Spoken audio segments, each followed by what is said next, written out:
పిల్లలు, చిన్న చిన్న పిల్లలు, చిన్న చిన్న పిల్లలు, ఏం చేద్దాం పిల్లలు? ఆడుకుందామా పిల్లలు? పాడుకుందామా పిల్లలు?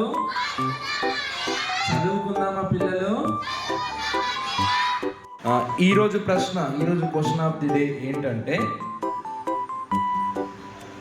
మార్కు సువార్తలో తప్ప యేసు వార్తలో రాయబడని ఒక సంఘటన నాకు కావాలి. మార్కు సువార్తలో తప్ప యేసు వార్తలో రాయబడని ఒక సంఘటన గురించి మీరు నాకు చెప్పాలి.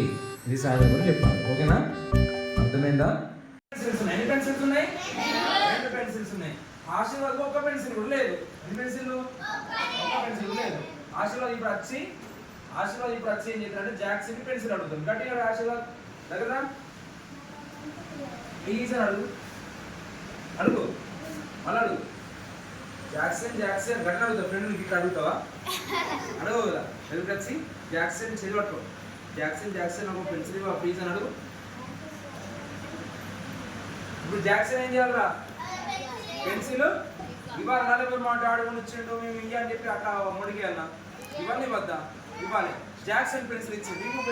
పెన్సిల్ వాటికి చేతులు జాక్సన్ దగ్గర ఉన్న పెన్సిల్ తీసుకొద్దాం అనుకుంటాను. క్లాస్ కొట్టండి ఒకసారి. వాడుకున్నావు ఆశీర్వాద్. వాడుకున్న తర్వాత మనం ఏం చేయాలి? మంచిగా పెన్సిల్ ఇచ్చిండు జాక్సన్ అని మోసం చేసేద్దామని చెప్పి ఉంచుకున్నాం అనుకో, నువ్వు నీ పొరుగు వాడిని ప్రేమించానంటే సరేనా? నీకు సహాయం చేసిన వాళ్ళకి మళ్ళీ నువ్వు సహాయము చెయ్యాలి. అయితే నువ్వు సహాయం చేసిందని చెప్పి ఆ వస్తువు ఉంచుకుంటామారా? దొంగతనం చేస్తామారా? చెయ్యొద్దు. మళ్ళీ ఏం చేయాలరా? అవసరమైన పెన్సిల్ ఇచ్చేయాలి.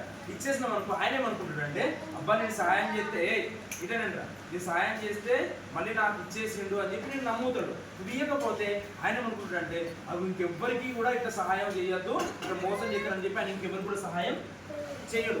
ఆయన ఎవరికి సహాయం చేయకపోవడానికి కారణం ఎవరైతారు? నువ్వే అవుతావు. ఆయన మంచోడు ఉన్నప్పుడు నువ్వు ఆయన మంచోడుగానే ఉంచాలి. అప్పుడు ఆయన అందరికీ సహాయం చేస్తాడు. ఇలా పొరుగువారిని మనం ఏం చేయాలి? ప్రేమించాలి. అర్థమవుతుందా?